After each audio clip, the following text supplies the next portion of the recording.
Hey everybody, welcome back. Today we're going to talk about politics during the Age of Enterprise. So if you'd like to follow along, just open up the Age of Enterprise Politics PowerPoint and we'll get going here. Okay, so there's 5 presidents from 1877 to 1896.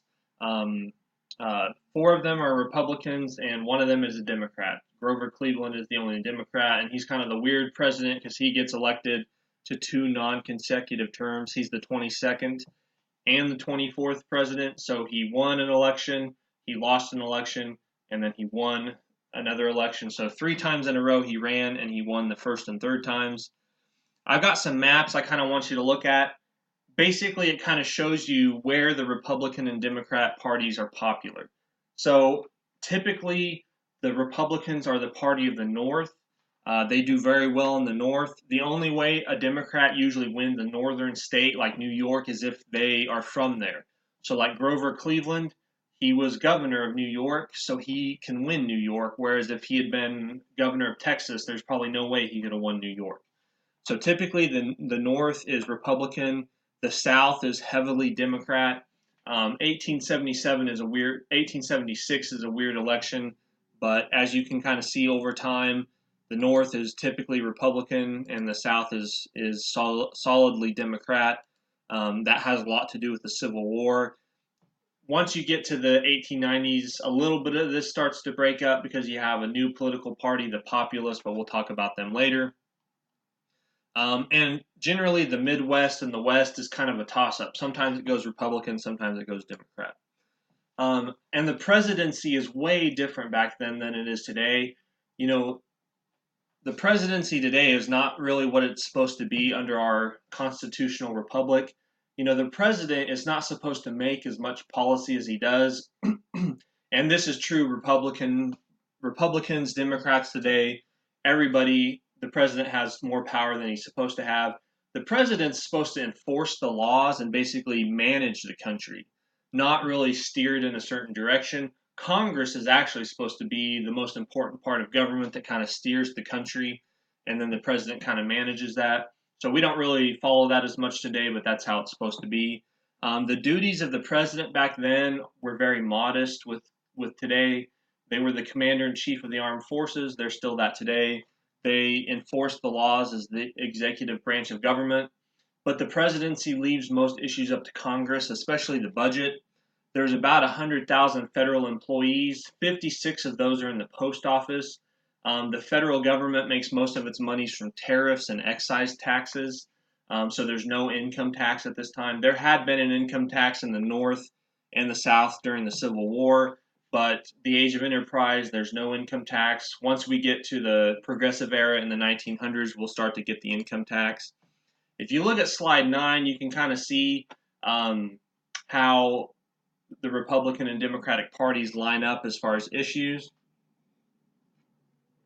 Generally, the Republicans favor a strong federal government, and I don't mean strong as like today. You know, the Republicans back then don't want to force everyone to purchase health insurance.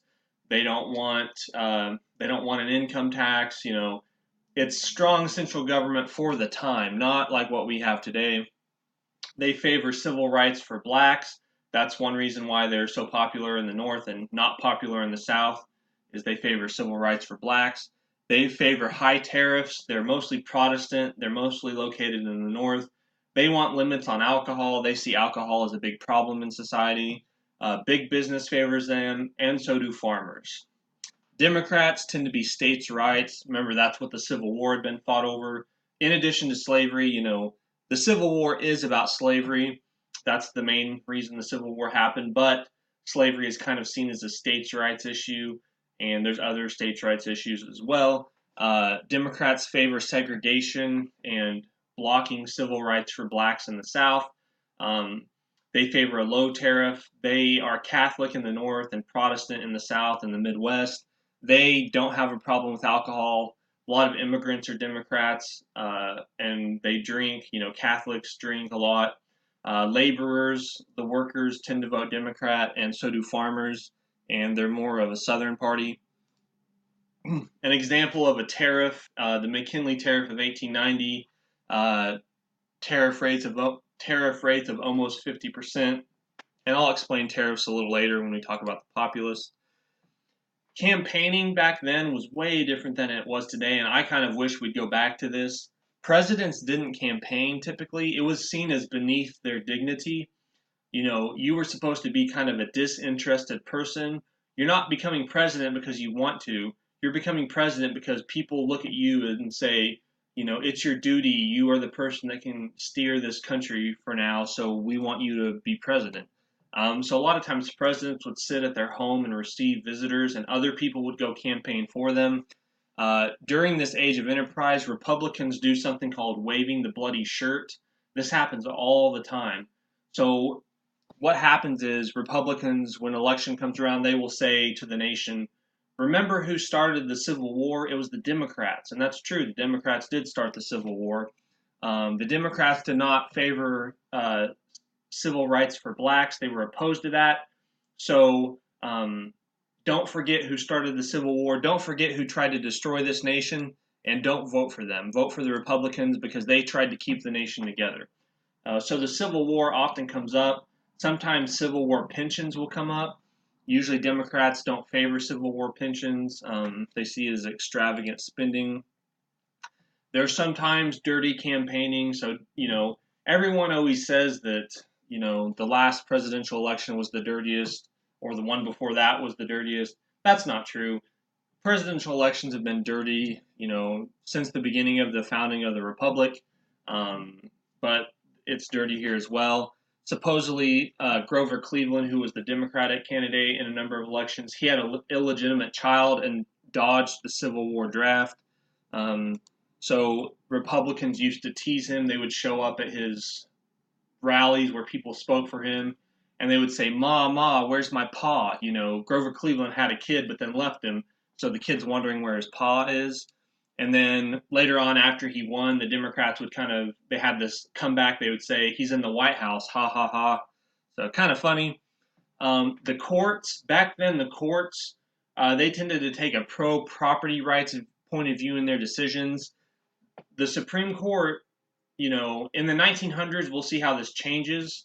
But the Supreme Court basically said, look, it's our job to interpret the Constitution as written. And it doesn't really matter if it has a positive or negative impact on society. That's what the Constitution says.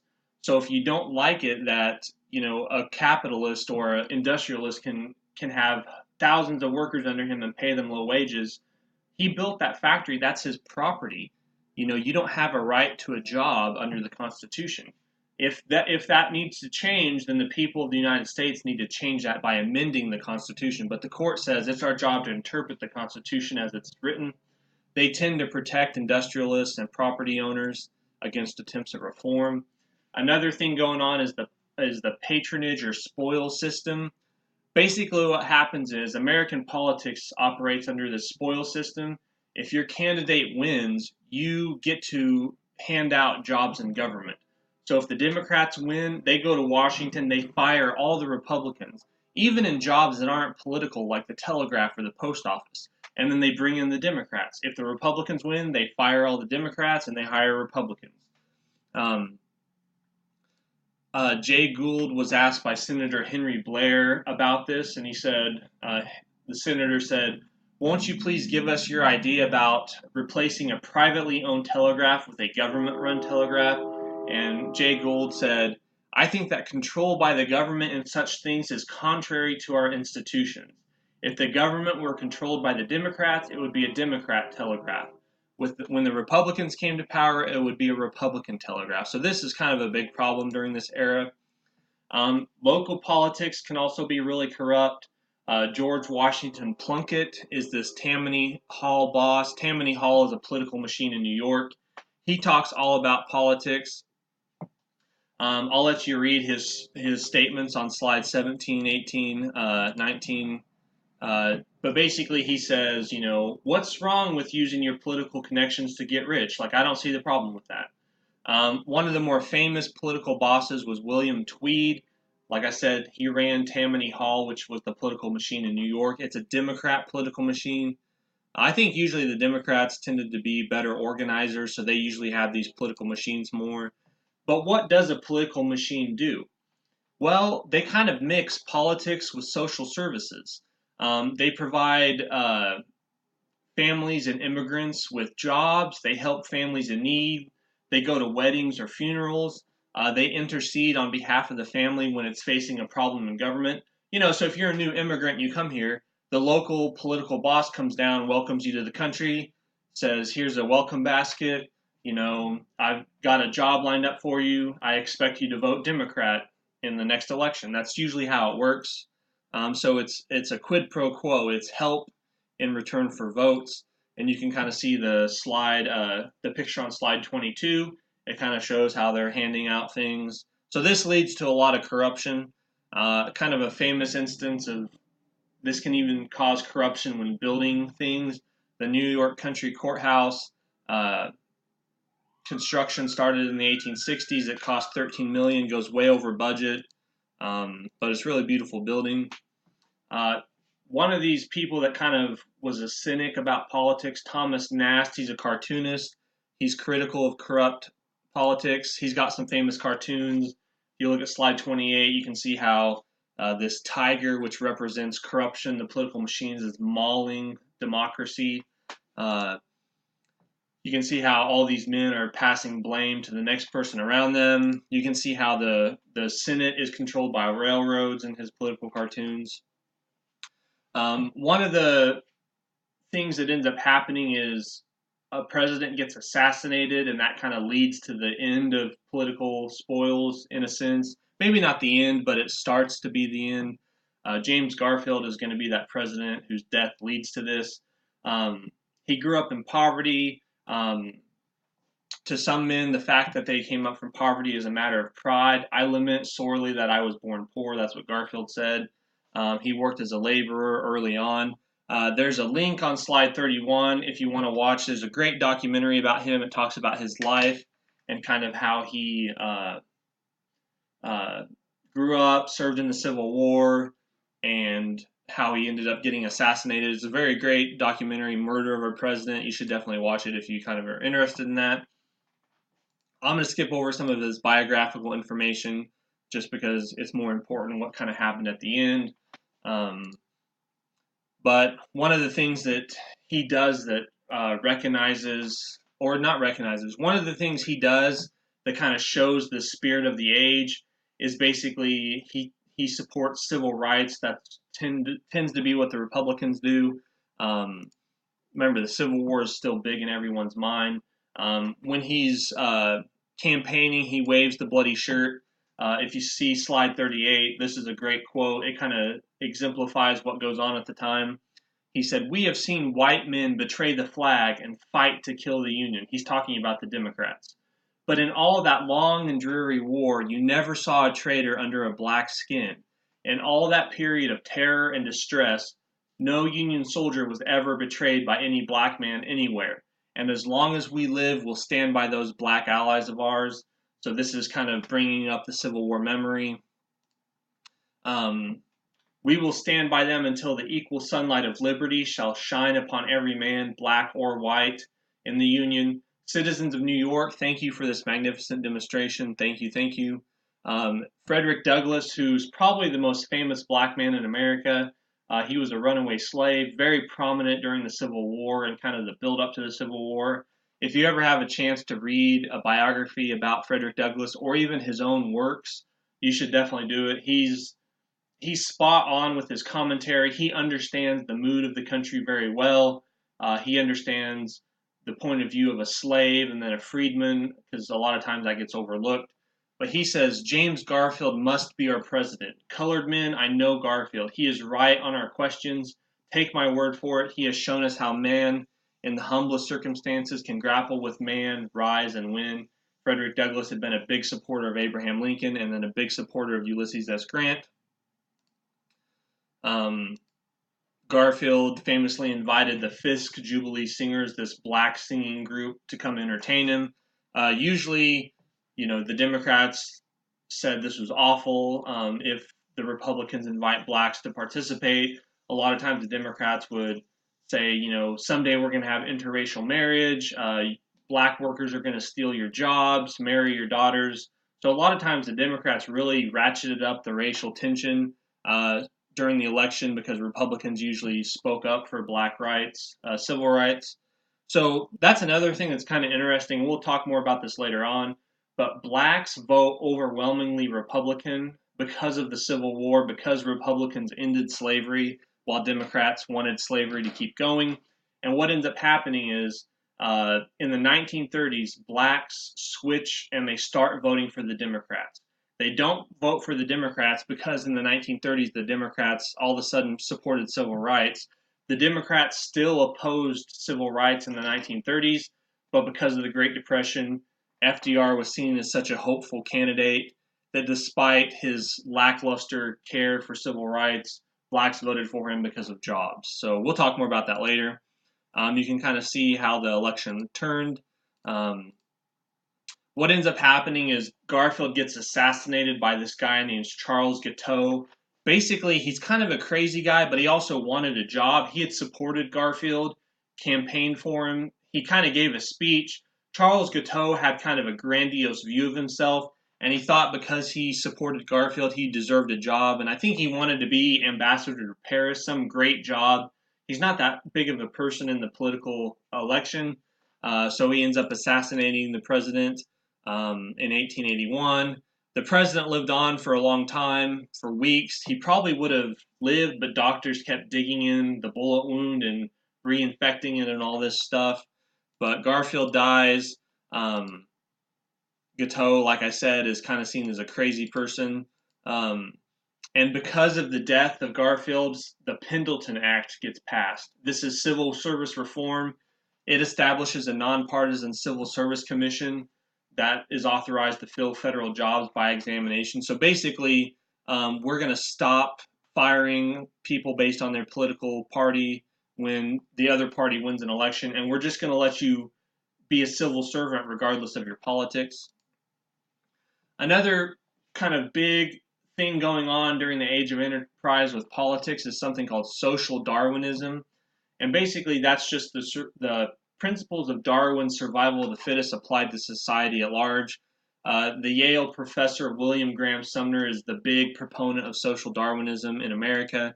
He writes two works, What Social Classes Owe Each Other and The Absurd Attempt to Make the World Over. You're going to read these.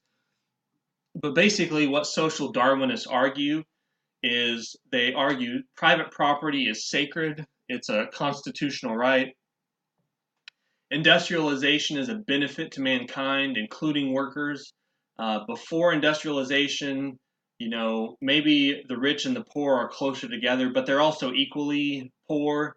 But after industrialization, the gap between rich and poor is bigger, but everyone's better off. That's their argument. They argue that industrialization is here to stay. They said classes should not be at war with each other. Each class should respect and protect the rights of others. So social Darwinists, they believe that the millionaire should be able to be protected by the law just as much as the poor person and vice versa. Humanity is just like nature. Some are more fit to survive and flourish. And this doesn't necessarily mean a racial part. There are some social Darwinists who become supporters of racial ideas. We'll talk about them later, the eugenicists with eugenics. But for now, social Darwinists basically say, look, people like Andrew Carnegie were meant to succeed because they worked hard, they had a brilliant mind, and they applied it. Not everyone has a brilliant mind or a great work ethic. And I'll let you kind of go through. You can read some of these quotes and kind of get a feel for what they believe, but you're going to read some of their works anyways in the documents. Horatio Alger was a big promoter of individualism. He writes a lot of popular books about working hard and making it big. Later, a lot of people criticize him. There's something called the Horatio Alger myth. Basically, the idea that if you work hard and dedicate your life, that's all you need to succeed. Some people criticize that, but some people say, no, that is all you need to succeed. And, that's still the argument we have today in America. Is America a land of opportunity? If you work hard and work smart, will you succeed? Well, most of the time, yes, you will. Millions of people still, drift on pieces of wood from Cuba to get here or flee across the border, escaping violence in their countries. Millions of people still try to come here every year. It's not really like any other country in the world, so I tend to agree with this. But if you see the titles of his books, Strive and Succeed, Do and Dare, Risen from the Ranks, Struggling Upward, you can basically see how it's all about working hard and eventually you'll get ahead. But yeah, not everybody agrees with this. Henry Dearmas Lloyd, he's a journalist. He attacks free markets. He attacks the idea of the self-made man. He attacks monopoly. He wrote a pamphlet called Wealth Against Commonwealth. You're going to read part of that. He basically argues industrialization is harmful. Captains of industry like Carnegie and Rockefeller, they're not good for society. Bigness is bad. Competition is harmful to society. That's kind of a interesting thing. There's always this idea, is competition good or bad for society? Typically people that believe the government should be limited and want to succeed on their own, they tend to say competition is good. It allows things to get better. Usually people that want the government in charge of everything, they usually say competition is bad. But you can kind of read his quotes and get a feel for what he believes. Henry George is another journalist, a reformer. He wrote something called Progress and Poverty. I'm not going to have you read this, but you can read some of his quotes. If you're interested, you can find it on the internet. He said it's a crime committed by society that there's poverty. So poverty is society's creation, not an individual's, laziness or bad luck or whatever. He said everyone can be rich in society if it's tweaked enough. If we just manage society, if we just put the government in charge, we can make everything good. He talked about cutting taxes on capital and labor, having no ownership of land, and we would tax the land. Kind of some strange ideas, because if you don't have ownership of land, how do you tax the land? But they would tax the benefits of the land. You can kind of read some of his quotes and get a feel for what he believes.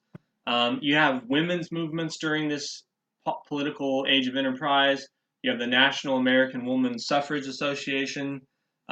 During the Civil War, women tried to get the right to vote.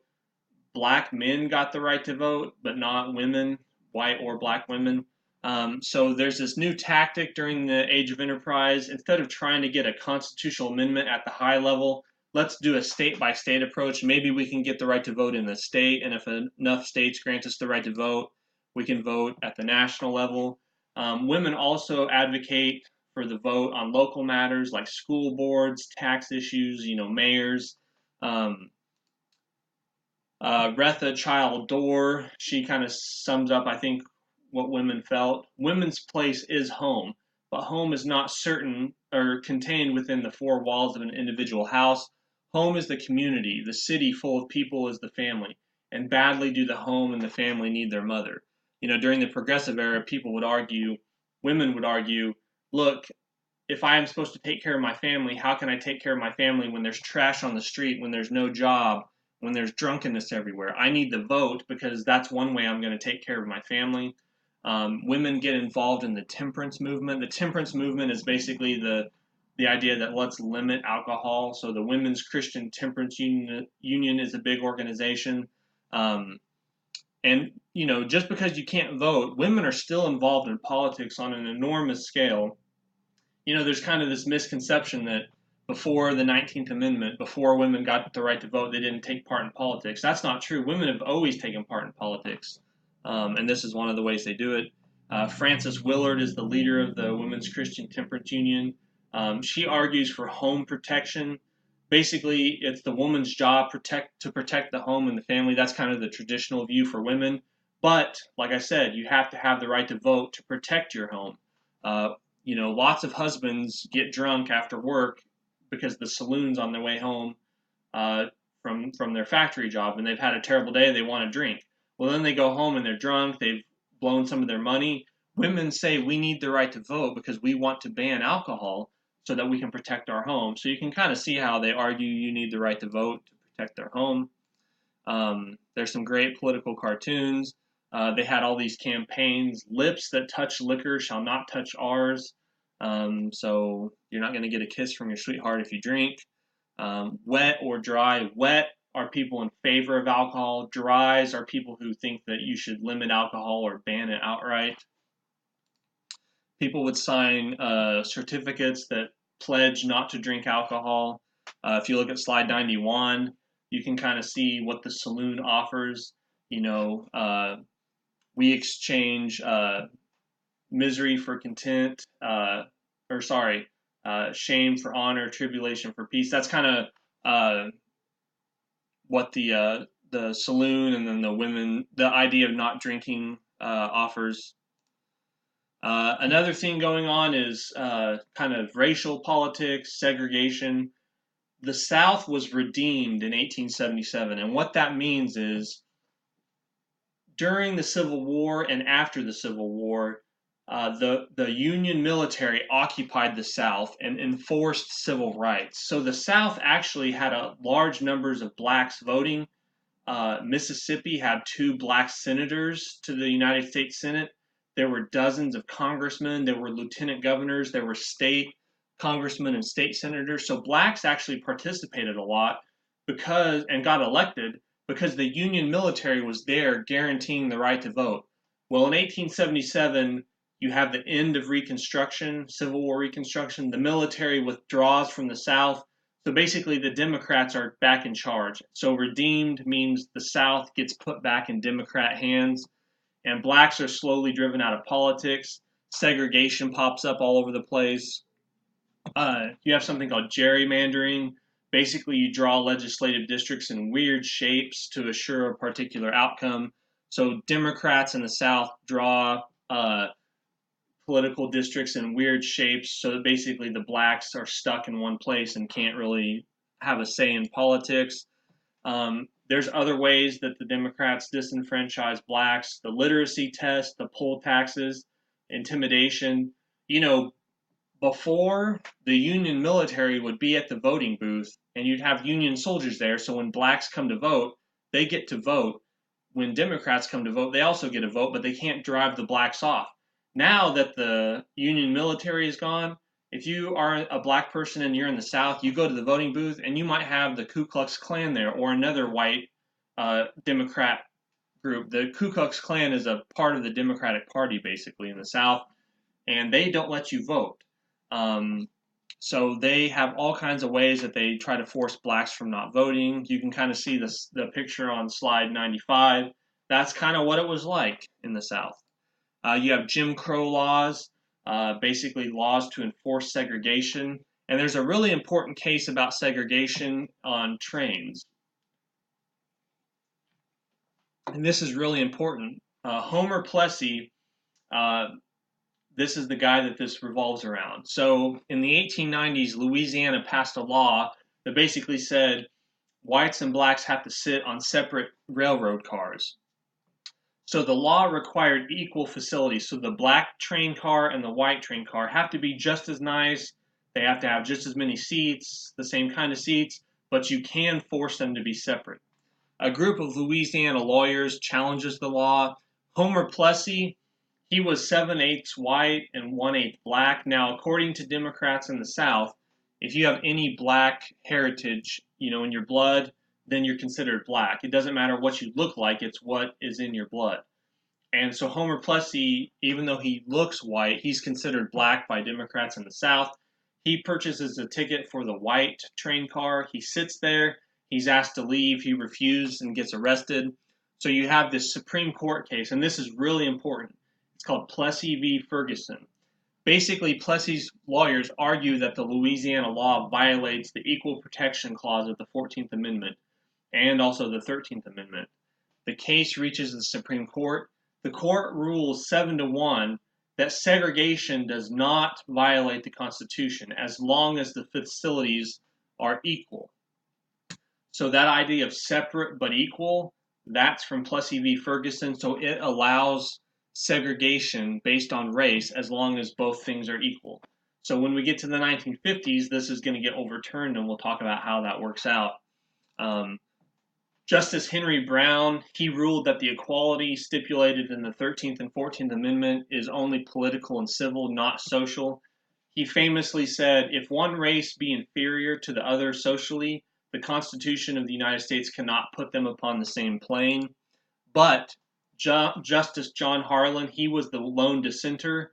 He said this: "I deny that any legislative body or judicial tribunal may have regard to the race of citizens which the civil rights of those citizens are involved. Indeed, such legislation as that here in question is inconsistent not only with that equality of rights which pertain to citizenship, national and state, but with the personal liberty enjoyed by everyone within the United States. In the view of the Constitution, in the eye of the law, there is in this country no superior, dominant, ruling class of citizens. There is no caste here. Our Constitution is colorblind and neither knows nor tolerates classes among citizens. In respect of civil rights, all citizens are equal before the law." So Plessy v. Ferguson is the law of the land until the 1950s. But remember the name John Harlan, because when we talk about Brown versus Board of Education, I'm going to bring up something kind of interesting. But basically, you have, this has always been true of America. You have some people favoring segregation and arguing for it, but you also have people arguing against it. So there's kind of always this battle of what road America is going to take. So next time we'll kind of talk about foreign policy in America, and I'll see you then.